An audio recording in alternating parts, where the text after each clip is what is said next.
Hello दोस्तों, कैसे हैं आप सब। उम्मीद करते हैं अच्छे होंगे। आज इस वीडियो ब्लॉग में हम बात करने वाले हैं हिजाब के बारे में। और इसी हिजाब को लेके ईरान में एक महिला की ईरान की मोरल पुलिस की कस्टडी में उसकी मौत हो जाती है, जिसके बाद ईरान में महिलाएं सड़क पर उतर जाती हैं। ईरान की राजधानी तेहरान के एक यूनिवर्सिटी में एक लड़की ने हिजाब को उतारा और अपने सारे कपड़ों को उतार दिया और बिकनी में कैंपस के अंदर टहलने लगी।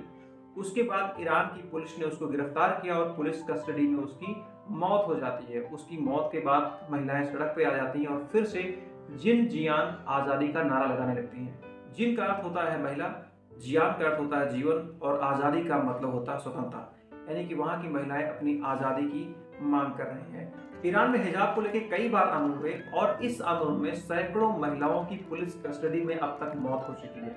अगर हम 1900 के आसपास की बात करें, 1910-1920 के आसपास की बात करें, उस वक्त ईरान का नाम फारस हुआ करता था।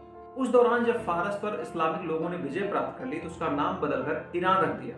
फारस पर इस्लामिक कंट्रोल होने के बावजूद भी वहां पर हिजाब नहीं थोपा गया था, कोई ड्रेस कोड नहीं बनाया गया था। 90% महिलाएं वहां पे हिजाब नहीं पहनती थी।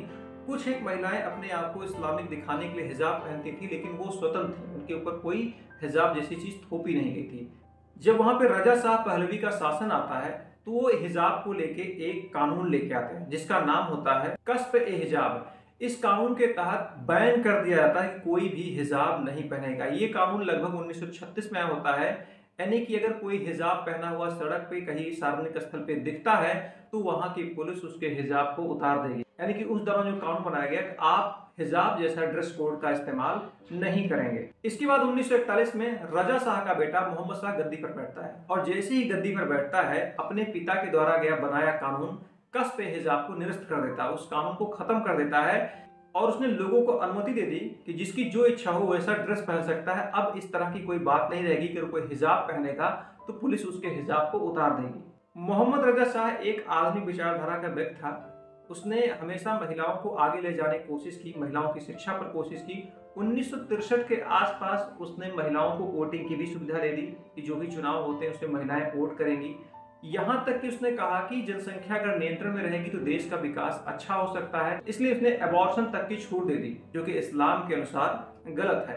जब तक मोहम्मद रजा का शासन रहा, महिलाओं के लिए उसने बहुत कुछ किया, महिलाओं को बहुत आगे किया। और उस दौरान ये बताया जाता है कि जो एजुकेशन था उसमें लगभग 30% से अधिक महिलाओं की भागीदारी थी। लेकिन ये सारी चीजें इस्लामिक कट्टरपंथियों को पसंद नहीं आती थी। वो मौका ढूंढ रहे थे किस तरीके से मोहम्मद रजा की सत्ता को बदल दिया जाए, और ये मौका भी आ गया। 1978-79 में ईरान में इस्लामिक क्रांति हो जाती है और इस क्रांति के बाद मोहम्मद रजा को अपना ही देश छोड़ना पड़ जाता है। इस क्रांति में मोहम्मद रजा का विरोध करने के लिए खैमेई ने, जो कि उस समय इस्लामिक क्रांति का नेतृत्व कर रहा था, उसने कहा कि महिलाएं मोहम्मद रजा का विरोध हिजाब पहन के करें। लेकिन उन महिलाओं को यह नहीं पता था जिस हिजाब को पहन के मोहम्मद रजा के शासन का विरोध कर रही थी, इस्लामिक क्रांति का समर्थन कर रही थी, वो हिजाब उनके जीवन का ऐसा हिस्सा बनेगा जिसको वो कभी छुड़ा नहीं पाएंगे।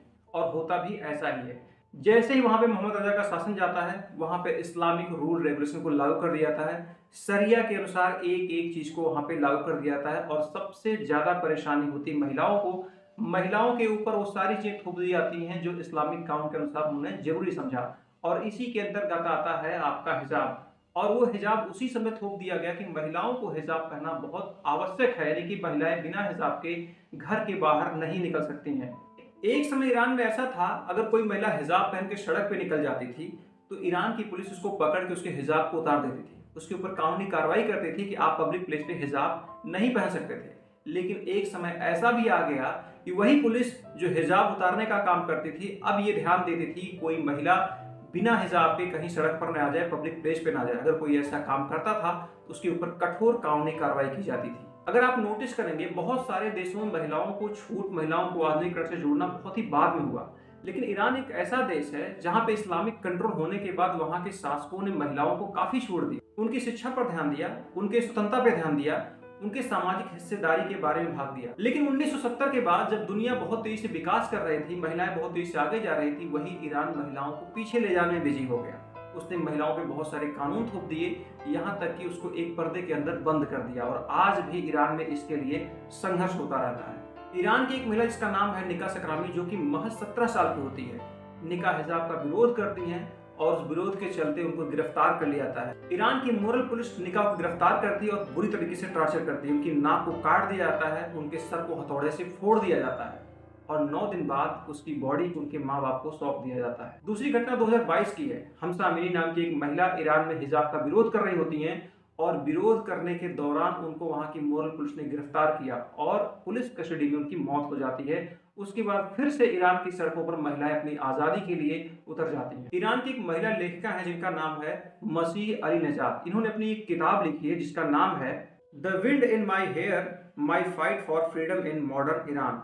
इस बुक में इन्होंने ईरान में महिलाओं की स्थिति, महिलाओं को हिजाब को लेकर होने वाली परेशानी और सरकार और वहां की कानून के द्वारा किए गए प्रताड़ना के ऊपर उन्हें किताब में लिखा हुआ है। अभी हाल ही में ईरान की मोरल पुलिस की कस्टडी में एक लड़की गिरफ्तार होती है जो कि हिजाब का विरोध कर रही होती है और पुलिस कस्टडी में उसकी मौत हो जाती है। अगर हम CNN रिपोर्ट की बात करें तो उसके अनुसार ईरान के एक छात्र ने अपने सोशल मीडिया में बताया कि ईरान की मोरल पुलिस ने सबसे पहले उस लड़की को परेशान किया, जिसके बाद उस लड़की ने अपने हिजाब को, अपने कपड़े को उतार दिया और न्यूड होके यूनिवर्सिटी के कैंपस में घूमने लगी। और इस बात की पुष्टि वहां की यूनिवर्सिटी भी करती है, लेकिन यूनिवर्सिटी एक बात और कहती है कि वह लड़की मेंटली फिट नहीं थी। जिसके बाद ईरान की मोरल पुलिस द्वारा उस लड़की को गिरफ्तार किया जाता है और पुलिस कस्टडी में ही उस लड़की की मौत हो जाती है। ये कोई ईरान की पहली घटना नहीं है। इस तरह की हजारों घटनाएं हो चुकी हैं ईरान में। जब भी वहां की महिलाओं ने अपने अधिकार के लिए, अपने हक के लिए हिजाब के विरोध में आवाज उठाया, तब वहां की मोरल पुलिस ने उनको गिरफ्तार किया और बहुत सारी महिलाओं का पुलिस कस्टडी में मौत हो गया क्योंकि उनको अत्यधिक टार्चर किया गया, उनको जान से मार दिया गया। अगर प्रेजेंट टाइम में हम ईरान की महिलाओं के बारे में बात करें, उनकी सिचुएशन के बारे में बात करें, तो उनकी स्थिति बहुत ज्यादा खराब है। उनके पास आजादी के नाम पे सिर्फ इतना है कि वो जी सकती हैं और खा सकती हैं और उनके पास कोई आजादी नहीं है। वहां पे जो लड़कियों की शादी की उम्र है